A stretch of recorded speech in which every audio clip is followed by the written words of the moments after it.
rare and balanced view on politics in today's world. Based on facts, born of rationality, common sense, and logic, providing context on today's events.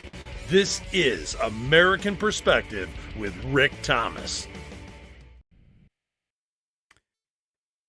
Good evening, everyone. Welcome to American Perspective. It is with a heavy heart and a sad heart that I have to announce that one of my Whiskey Warrior P1s, you'll recall that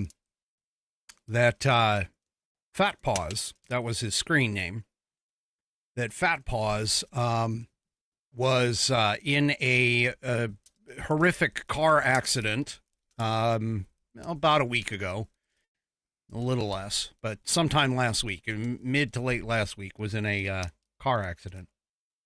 And he's basically been in the hospital fighting for his life over the last several days. And I have just received word that unfortunately about, roughly 2 hours ago, that Fat Paws has passed.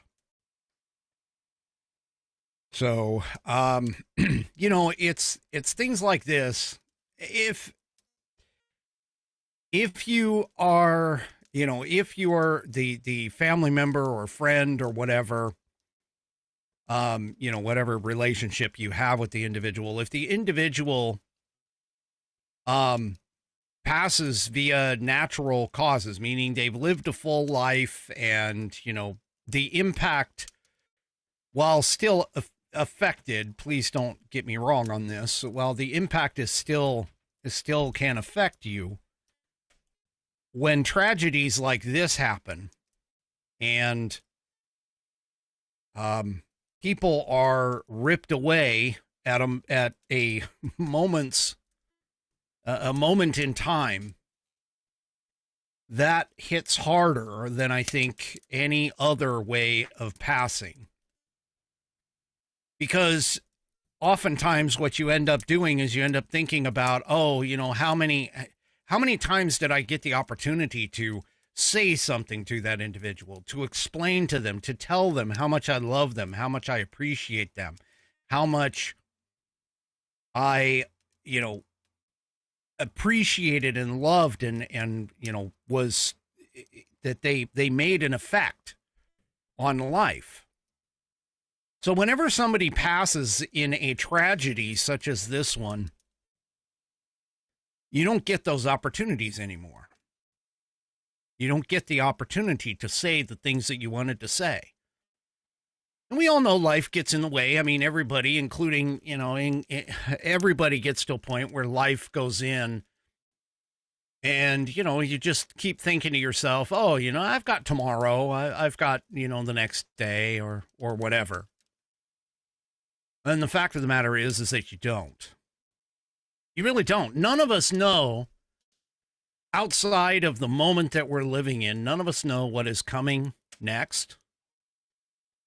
So I'm just going to say, in honor of Fat Paws, okay, in honor of Fat Paws, I'm just going to say, take that time.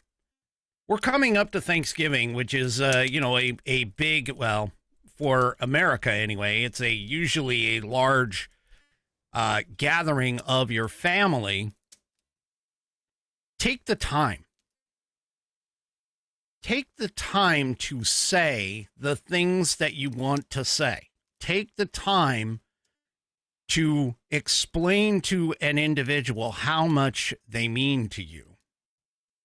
Take that time, because tomorrow you may not have the opportunity. And I know, a lot of people, I kind of get irritated. I'm even doing it myself. Things like this happen and everybody says, oh yes, do all this, take time, tell everybody you love them, so on and so forth. And then the next day it's all gone. It's forgotten about. But I guarantee you that the person that is closest to that individual who got taken by the tragic accident, or got taken quickly, let's put it that way, that individual will remember for the rest of their life what they did not say. And I know it sounds cliche, but you really should. You should tell people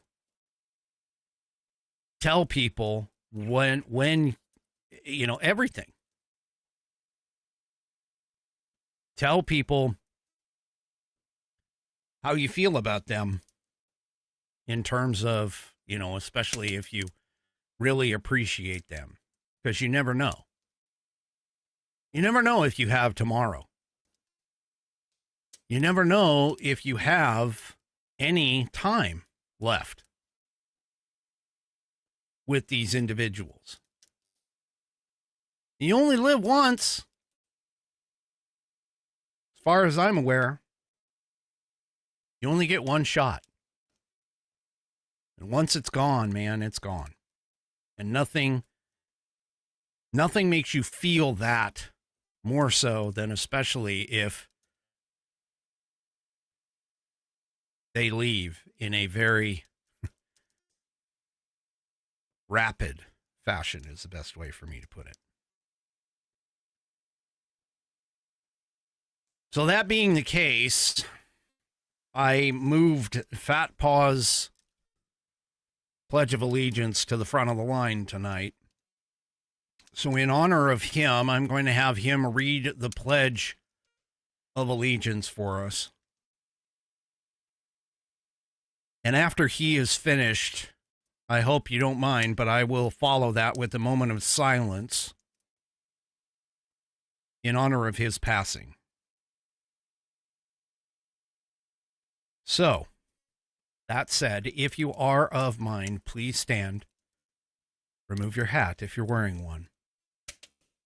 Place your hand over your heart and follow along with our good friend, Fat Paws.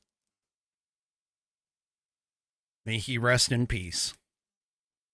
With tonight's Pledge of Allegiance. I pledge allegiance to the flag of the United States of America and to the republic for which it stands, one nation, under God, indivisible, with liberty and justice for all.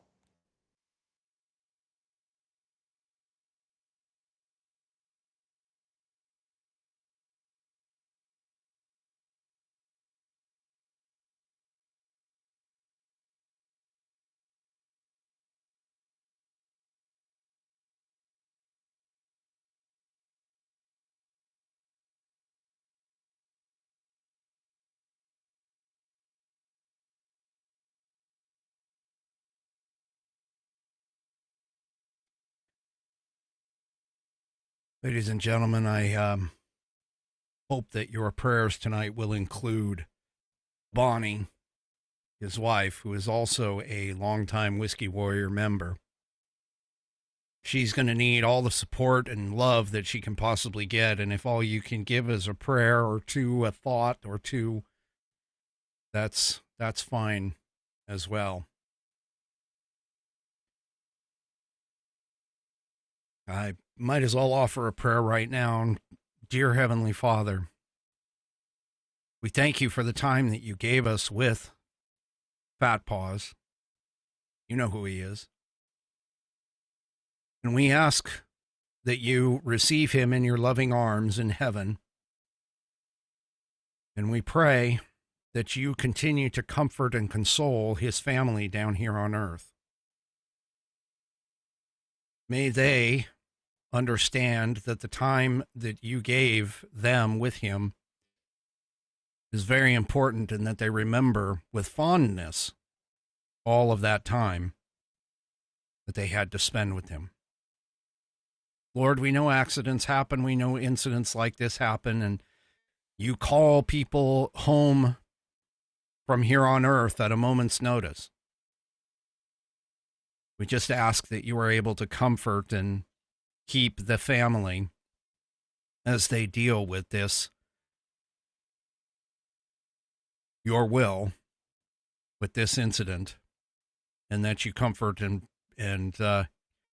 keep them as they move forward and heal from this incident as much as they can.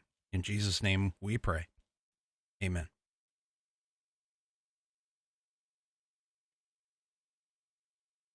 All right.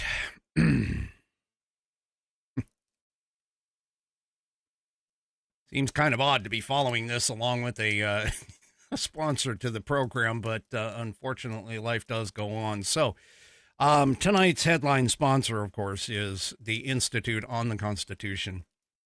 The Institute on the Constitution was established in 2004 as a 501c3 nonprofit with one singular mission: to restore the constitutional republic through grassroots education. All courses and materials are developed using the primary source documents and taught from the American view of law and government as defined in the Declaration of Independence in the following 3 key points. 1, there is a God. 2, our rights come from him. And 3, the purpose of civil government is to secure and protect our God-given rights. The IOTC offers the opportunity to educate yourself on our most precious founding document, the Constitution of the United States. They also provide tools to educate your community and get involved with local government. Start by taking their free U.S. Constitution course and go from there. Use my affiliate link, iotc.americanperspective.online, to sign up, and while you are there, take a moment to look through their other course material and information. My affiliate link, once again, is iotc.americanperspective.online to get great content, to learn about our historical founding and support the show in the process. That's iotc.americanperspective.online. Or if you just want to purchase this fabulous Saddleback leather-bound U.S. Constitution to support the show, go to constitution.americanperspective.online. Take a look at this wonderful piece of equipment here. It's got 1/8 of an inch of Saddleback leather wrapped around pages that are water and tear resistant. No cheap glue here, folks. It is stitched all the way through the leather and the pages contained within. And as Bonnie always says, it has sexy rounded corners. It has a 100-year warranty against materials and manufacturing defects, such that if there is a problem, you can send it back to the manufacturer and they will either fix it or replace it for free. It is another Whiskey Warrior, sadly lost this year. Buddy tested, Buddy approved. Billy tasted, Billy approved. And my youngest Whiskey Warrior has confirmed that the pages contained within have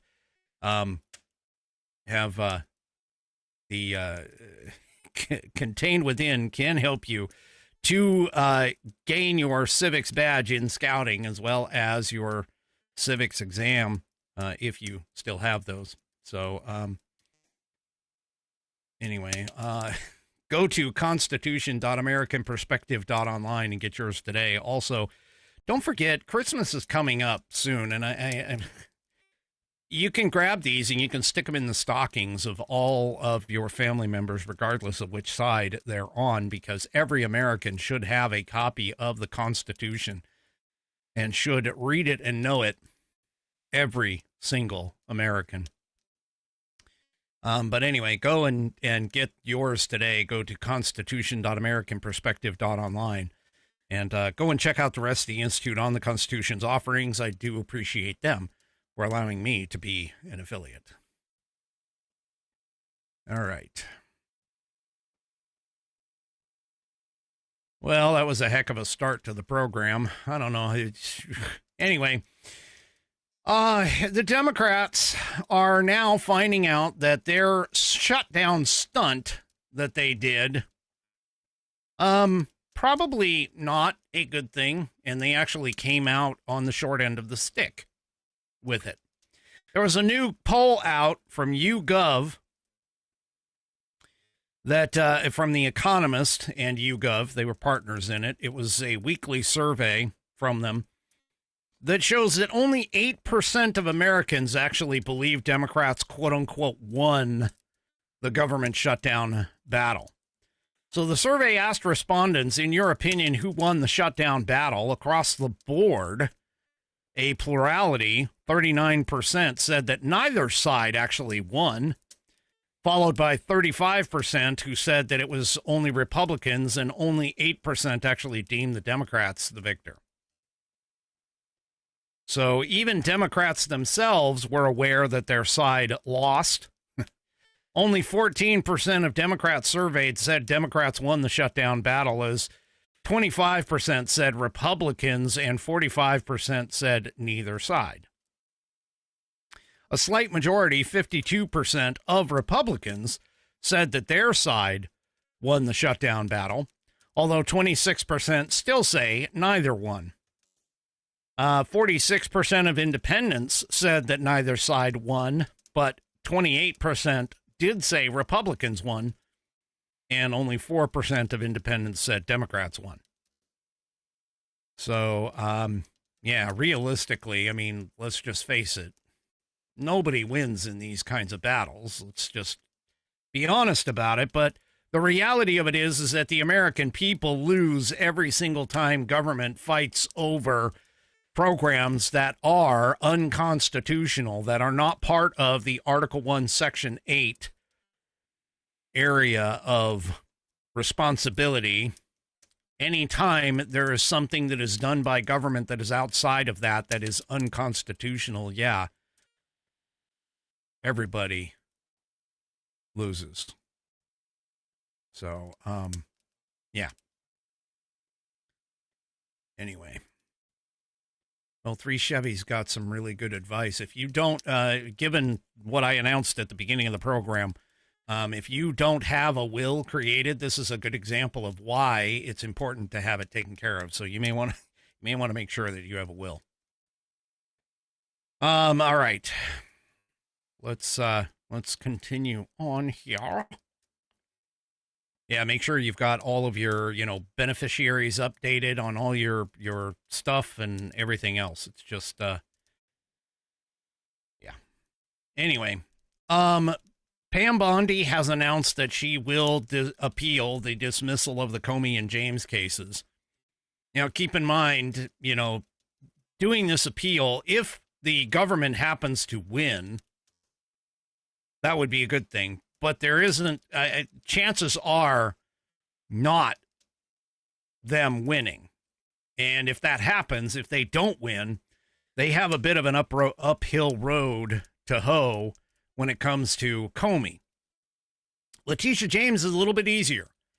She can actually just get retried under a new attorney, under a new prosecutor, and that pretty much takes care of that. Which, given all of the information that has been coming out about her and her lying, her fraud, she absolutely should. Now, whether or not Comey's a little bit more of a stickier case, but yeah. So at least Pam Bondi is saying that she's planning on appealing it, which will be kind of interesting. But anyway, I don't know. Honestly, I don't know for sure if the judge would be upheld in the way that the judge dismissed both indictments, ruling that the U.S. Attorney Lindsay Halligan had been improperly appointed and therefore had no lawful authority to bring charges against them.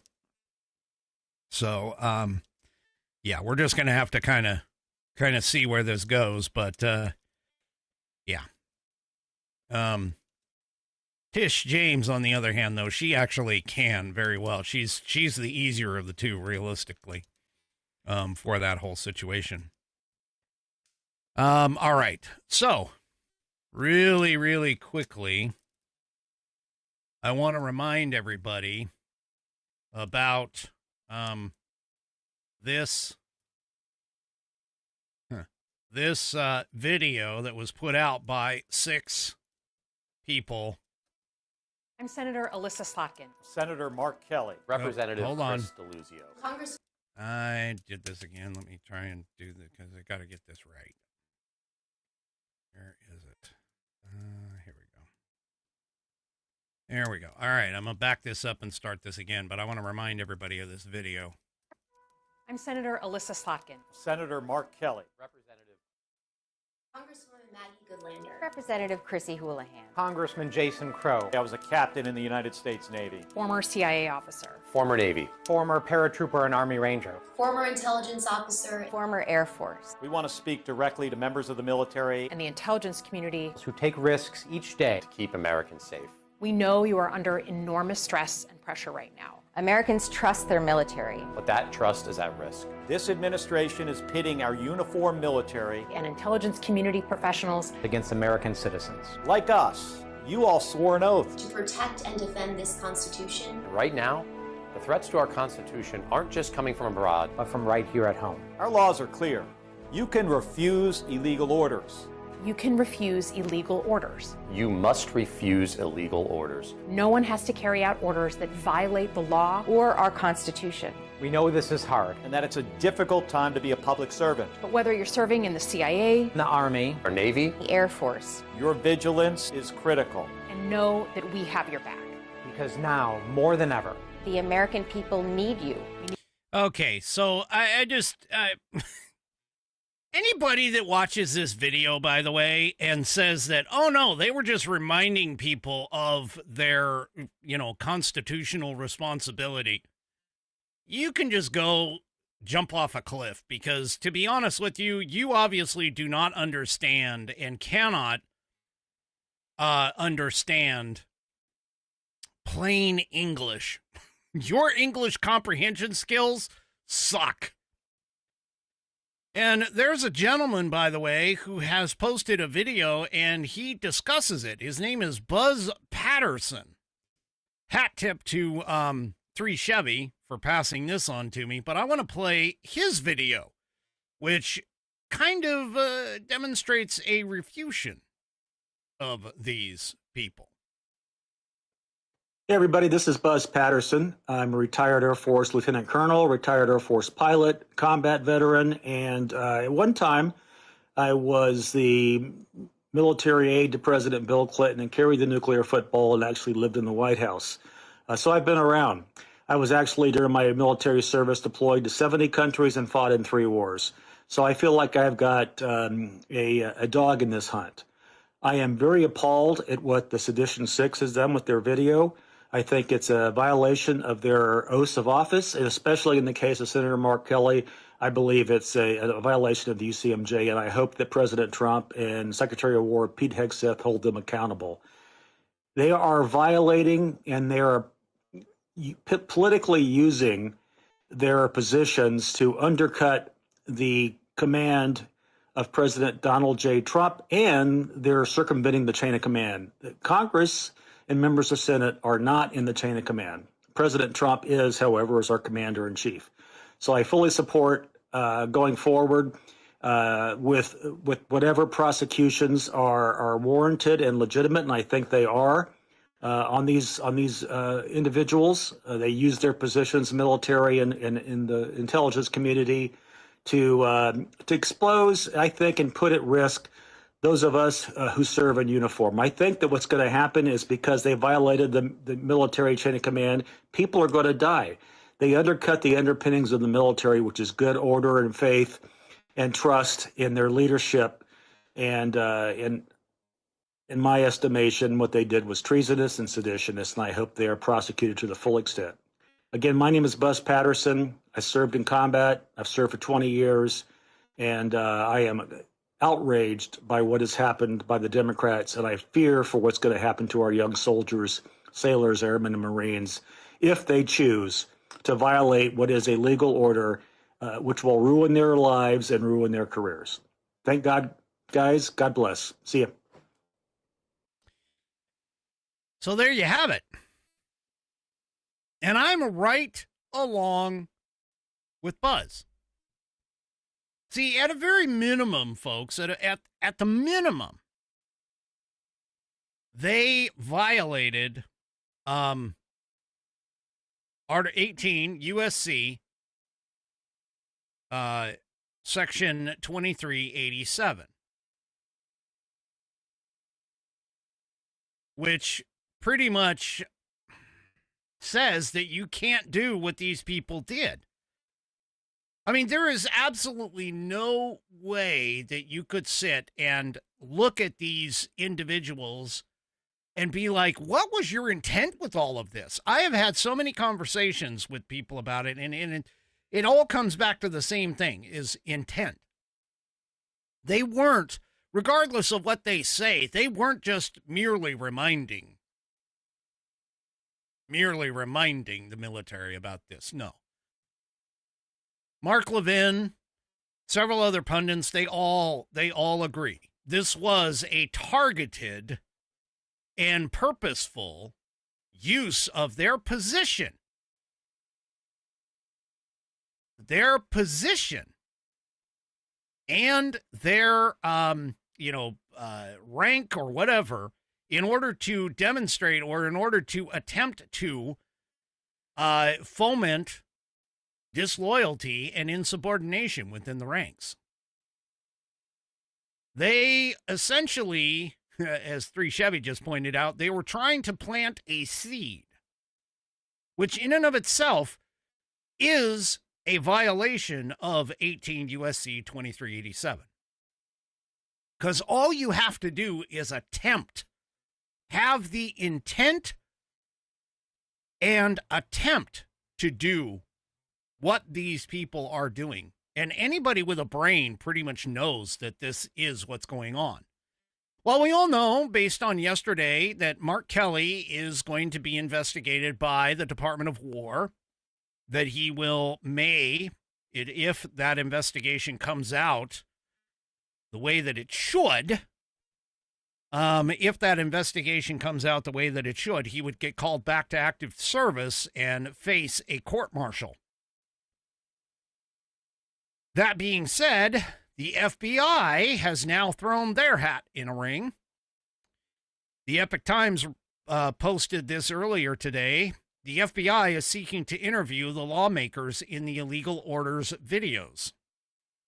And yeah, they absolutely should, because again, 18 USC 2387. Go ahead and look it up. Read it. Now, there is some question, and Pete Hegseth actually called Mark Kelly out because Mark Kelly posted a photo of his dress whites with his military honors. And again, just trying to point out, he's using his authority, he's using his position in such a way to sort of foment disloyalty within the ranks. And that photo that he posted, apparently he wasn't paying attention, because the photo that he posted appeared to be backwards and incorrect. Yeah. So anyway, the posting the photo, having it backwards, like somebody was saying, oh, he took it in a mirror. It was a mirror image, but the medals were out of order and things like that. I mean, this has been all over social media. And if it was just one ribbon, I haven't taken a close enough look and actually matched up the ribbons and things like that. So admittedly, I am not of a position to where I can speak authoritatively on whether or not the Navy ribbons were in the correct order. I'm only reporting to you what other people have pointed out as possibilities. So if he screwed up the ribbons, like he actually put, 1 or 2 ribbons out of order, then yeah, that would be a bit of a problem for sure. But it is, and would not be a good example of what he is trying to or attempting to point out. But I can tell you that Mark Kelly his account on X has been going wild with posting photos of him back in the day, flying and, or being next to planes and trying to hype this up and say, oh, this is nothing. This is, this whole thing, this is nothing. No, this is very serious, folks. He literally broke the chain of command. He literally broke the law. in particular, with his other 5 cohorts in particular. And anyway, I have it on a authority from one of my Whiskey Warrior P1s that the ribbons actually were in the wrong order, not just backwards. Now, I may have to like grab that photo or get a hold of that photo and then walk through it and see exactly, just to confirm everything. Confirm everything that is there, because that sounds like that's a bit of a problem. if they are completely in the wrong order and not just a reverse image of themselves, yeah, that would be interesting. And Pete Hegseth, obviously, who is being beat up right now on X because a lot of people are saying, "Oh no, it's just a reversal." And he would be right in his position on that. Well, anyway, this guy, these 6, I'm telling you, they should all go down for, at a minimum, Title 18, United States Code 2387. All of them should be found guilty of that. So, now I'm even being told the wrong rows. So they're like off. The one thing about the military rows, though, it depends on the order of the ranking of the individual ribbon. And usually what happens is you only can place like three ribbons or 3 medals, 3 or 4 medals, sometimes 5 medals. It just depends on the size of the display as to how many are in order. So realistically, it's based on a order process, ranking process, in terms of what's the most important, what is the highest honor. For an example, the Congressional Medal of Honor would always be at the top of it, no matter what. And 3 Chevy's asking, do service medals translate the same from one branch to another? Generally, some of the medals absolutely do. For an example, things like the National Defense Service ribbon, that one is common across all the branches, which is a red and yellow, and was issued to anybody who was involved in things like Desert Storm, and Afghanistan and that kind of stuff. But some do not. So things like the Navy has their Bronze Stars, the Army has their Bronze Stars, and there'll be a different color type of ribbon in terms of what it looks like. Generally speaking, though, if you receive a Bronze Star, or a Silver Star or something like that, that's kind of at about the same level per se, from one branch to another, but they will look a little bit different. They're not exactly the same across the board. And there are things like, for an example, I was awarded the Army Achievement Medal, which would be that's specific to the Army. And in that, in terms of my service, that was actually the highest award that I was awarded. That was my highest award as far as medals go. So officially, anyway. So yeah, I would have to actually walk through it, but they have, there's guides online and things like that. So anybody could actually take that photograph and like walk through all of the ribbons and figure out which one's higher. So, yeah. Okay. So for those of you who've been questioning, and here we're going to get to the meat of the show. Okay. For those of you who have been questioning whether or not social media is a problem, you're not wrong. Let's just put it that way. Sorry, had to take a drink. Court filings. So let me back this up for just a second. So, there was a legal filing in the U.S. District Court for the Northern District of California. And CNBC, by the way, is reporting this. So a legal filing has alleged that Mark Zuckerberg's Meta, which is the giant tech behind Facebook and Instagram, they apparently were running an internal study that purportedly showed the negative mental health effects of its social media platforms. You know, this is newly unredacted information. It came to light as of last Friday as part of a larger multi-district litigation involving plaintiffs such as school districts, parents, state attorneys general, against social media giants like Meta, YouTube, Snap, and TikTok. Now, according to the legal filing that came in on Friday, Meta actually initiated this research. This research is called Project Mercury, and they initiated it in late 2019 to explore the impact of its apps on various aspects of particular users' lives, including things like polarization, news consumption, users' well-being, and daily social interactions.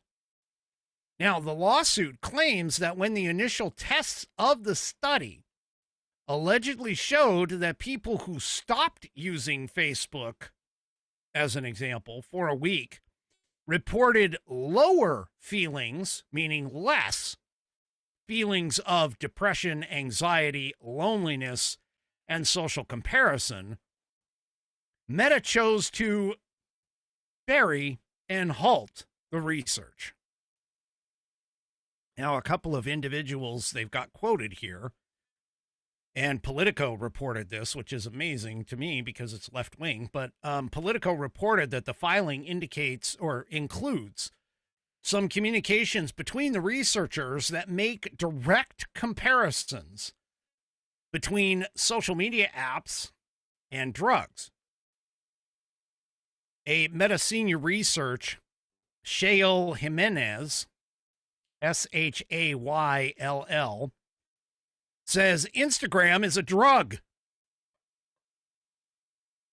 Another Meta employee then allegedly responded to that same conversation and said, laugh out loud, I mean all social media. We're basically pushers, referencing drug pushers. So, yeah. Now, the lawsuit alleges that Meta never publicly disclosed the results of its deactivation study and basically lied to Congress about what it knew. And we already know that Meta lied. I mean, we know Meta lies to Congress all the time. Meta lied to Congress about the whole Hunter Biden laptop story. That they weren't they lied and said, no. We didn't do anything with it. And yet, yeah, they did. So all of this being the case, it's and thank you for that, 3 Chevy. All of this being the case, it's now kind of questionable, and we've seen this. I mean, we know it's a lot easier to be mean. It's a lot easier to act tough when you're online. Okay? It's just, this is crazy. This is crazy that there was actually research done to try and, cover this up. So apparently another internal review and an internal memo said that the Instagram chief at the time, Adam Mosseri, doesn't want to hear about it and freaked out when presented with the internal review about how the app, Instagram in particular, was essentially getting kids hooked on it with dopamine hits, one of the researchers reportedly stated. So, yeah, Now, Meta, of course, said in a statement that they strongly disagree with those allegations, which rely on cherry-picked quotes and misinformed opinions in an attempt to present a deliberately misleading picture.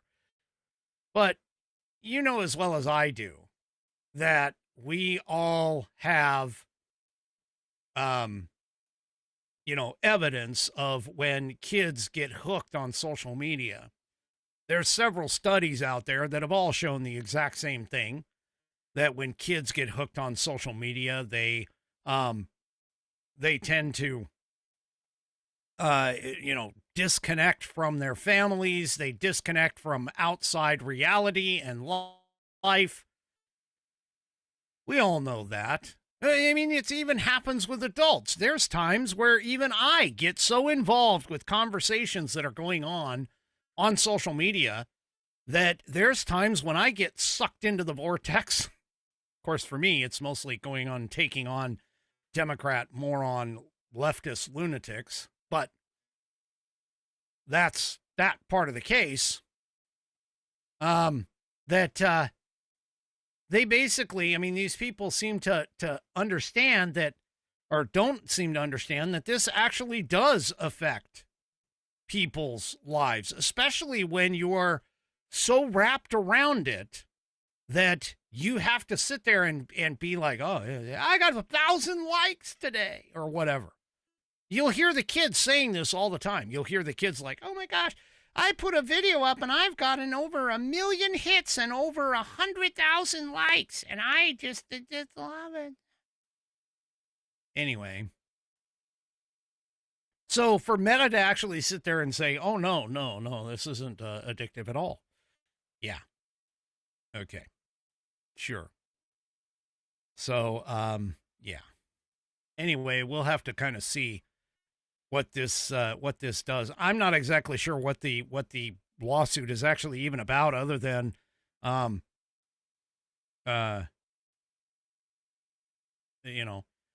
this is actually about. But one of the spokespersons for Meta said the full record will show that for over a decade, we have listened to parents, researched issues that matter most, made real changes to protect teens, like introducing teen accounts with built-in protections, providing parents with controls to manage their teens' experiences. But evidence that is cited in the new unsealed filings is citing testimony from former and current Meta employees who are basically saying things like the filing citing testimony from Instagram's former head of safety and well-being, saying that Meta had a 17-time strike policy before suspending accounts linked to trafficking of humans for sex. Really? 17? It's like having the 12 strikes rule in Seattle over stealing a car. He testified, this guy, Jayaka Moore, anyway, testified that means that you could incur 16 violations for prostitution and sexual solicitation, and upon the 17th, your account would be suspended. And he said, by any measure across the industry, that is a very, very high strike threshold. The legal brief continued and talked about the study, and it showed that people who stopped using Facebook, I already said this, but anyway, had less feelings of depression, anxiety, loneliness, and social comparison. Social comparison, by the way, refers to people determining their self-worth based on how they are similar. It's kind of like comparing yourself to the Joneses. Okay. So anyway, social media is a danger. Is a danger here, folks.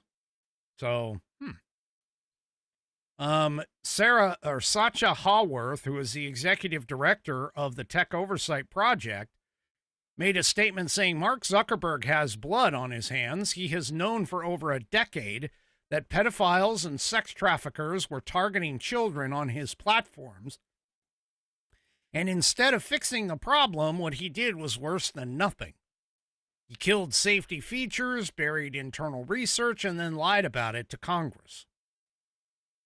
I remember when he was on being asked to testify in Congress several years back. So the lawsuits also, like I said before, has also accused YouTube, Snap, and TikTok of safety failings as well,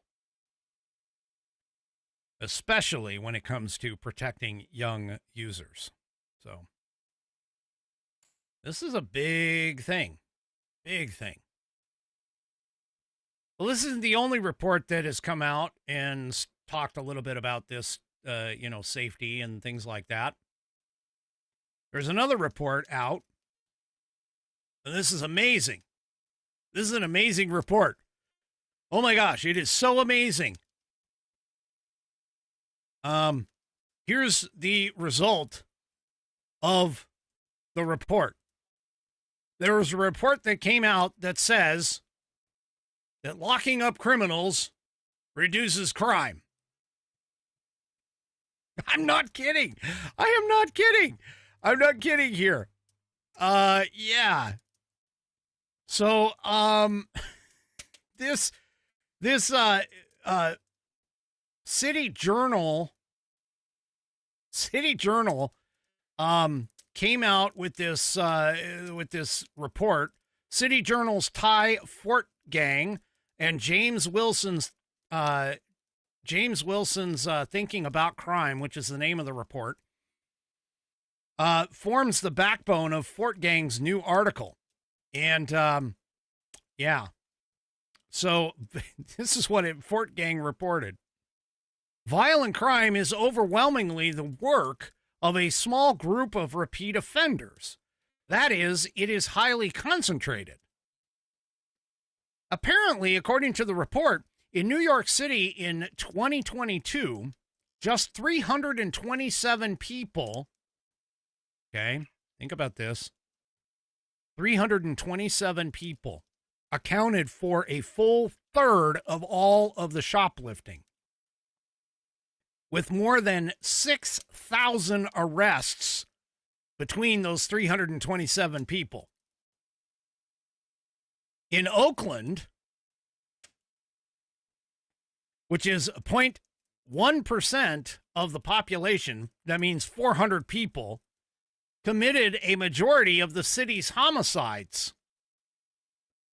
Wait, 400 people committed the majority of the city of Oakland's homicides? So according to the article, in 2014, data showed that 3/4 of state prisoners had at least 5 prior arrests.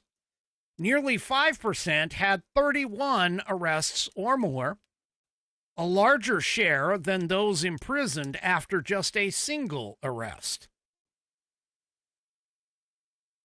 The writer concluded the case for an incapacitation first approach to crime control follows directly from these indisputable facts. Well, this follows right alongside the whole idea, by the way, that 13% of the population, in terms of a particular race, 13% of the population commit over 50% of the violent crime in the entire country?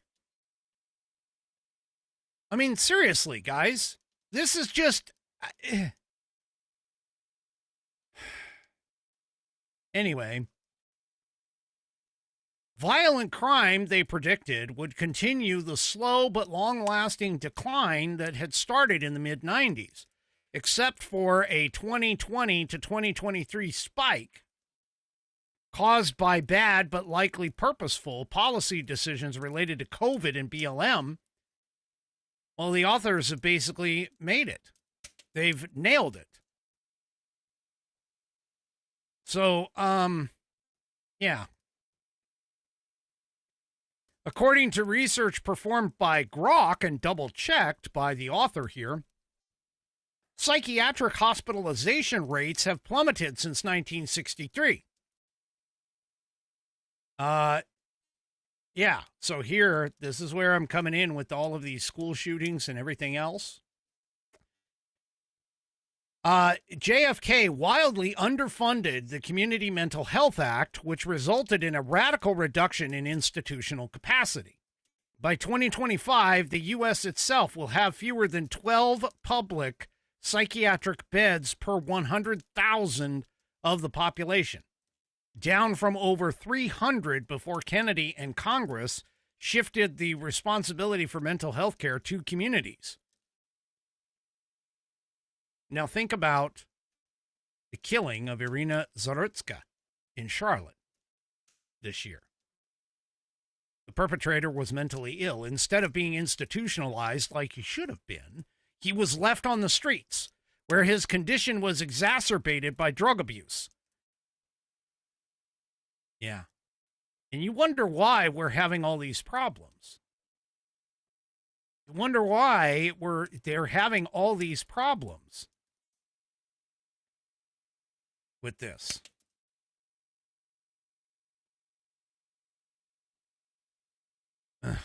These people, I'm telling you, it seems like since Donald Trump's gotten into office, we are now learning about all of these wonderful things that we should have been knowing about for a very long time, but it all seems to dispute and refute the Democrats' narratives that they have constantly had.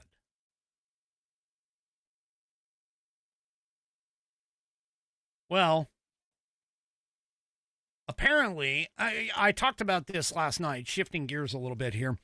Apparently, last night or yesterday, Elon Musk's X began showing where account locations have been on X. And, all those people, like, for an example, all of the Groypers, the Nick Fuentes Groypers, and some of these other, MAGA division accounts that sit there and say that they're against Trump and against MAGA and all this other stuff.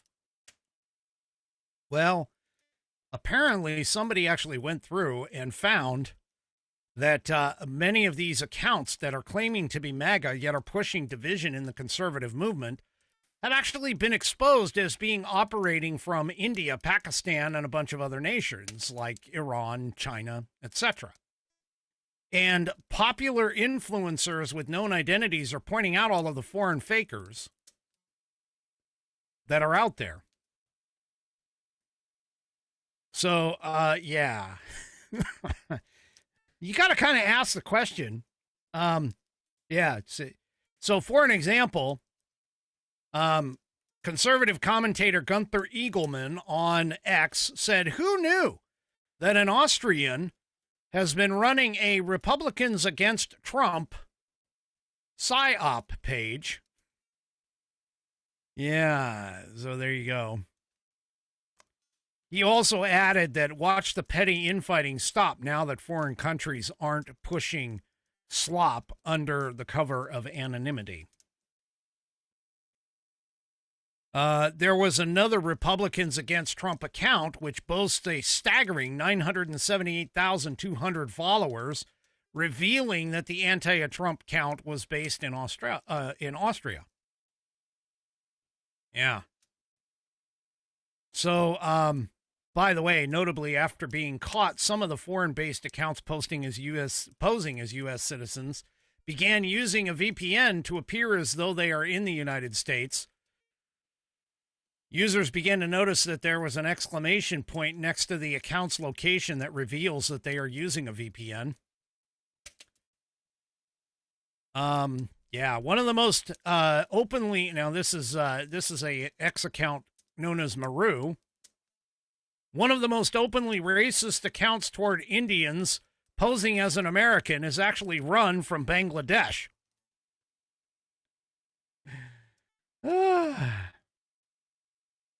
Yeah.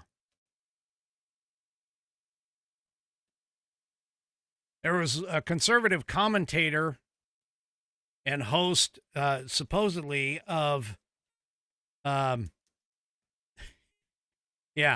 LFA TV's Ungoverned, Sean Farish, wrote on his, sharing a screenshot of another account saying that MAGA is dead, brought to you by some tool in Europe.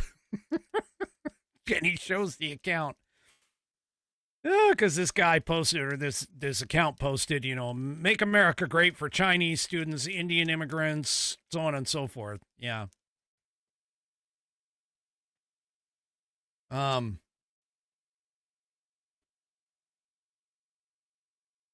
There's another person whose name is War Hamster on X, who basically pointed out, call me old-fashioned, but I don't think folks from foreign countries should be allowed to vote in our elections.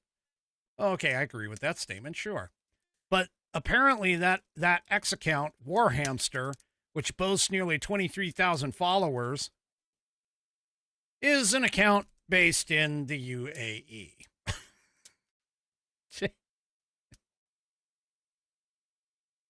Oh, yeah. Here's another one. Nohberg,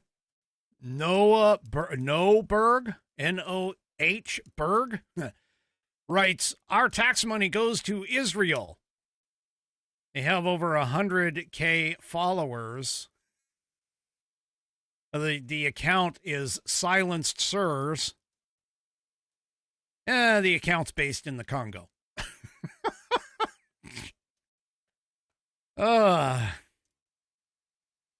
Yeah. There's an account called Megascope that got called out by Lakota Man,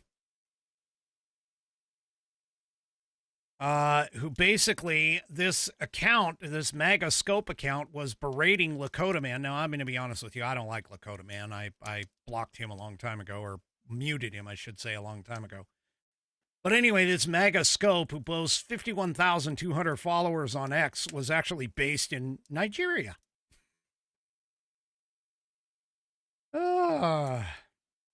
Anyway. Oh. And there was an account who was an anti-Trump account by the name of Ron Smith, who deleted itself after it was revealed that that particular account was based in Kenya. There's another one saying American Voice, who goes by the @ American Guy X, who is actually based in India. Oh, folks, this is just classic. Just absolutely classic that this happened. And, the thing about it is that, yeah, we are being watched. I talked about this before.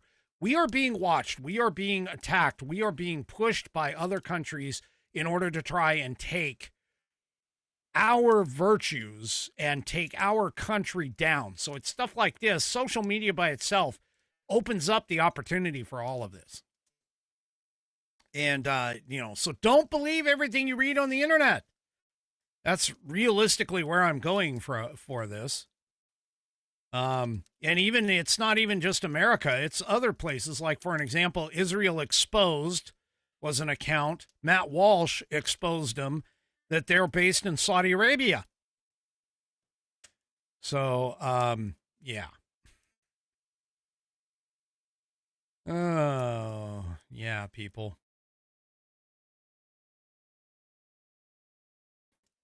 Anyway. We've got to be aware of all of this. We really do. All right, folks. Let's see. Last thing, Ukraine. There apparently is a peace plan that Trump and Ukraine have agreed to. It started out at 28. It got whittled down to 19. But unfortunately, it's expected to be rejected by Russia. So, which doesn't really surprise anybody. I mean, those two are going to be fighting for a while, I guess. So... anyway, and also, too, good news. Gas prices are apparently dropping. They're creeping near the lowest level in 4 years ahead of this weekend. The national average is hovering just above $3 per gallon, according to AAA. It's at $3 and 5.5 or 5.5 cents. So there you go. All right. That is it for me for this evening. Do me a favor, if you haven't already, head on over to rumble.com, get yourself an account. It is free. And once you are signed up and signed in, make sure you hit that green follow button to get notified every time that I go live. Also, too, don't forget, give me a thumbs up, thumbs down, or in the case of 3 Chevy, a thumb sideways. And also, don't forget to pray for Bonnie and for Fat Paws and his soul. We will see you tomorrow night, Whiskey Wednesday. Tomorrow night, 5 p.m. Pacific, 8 p.m. Eastern Time, right here on American Perspective. Have a great rest of your evening, and good night, everybody.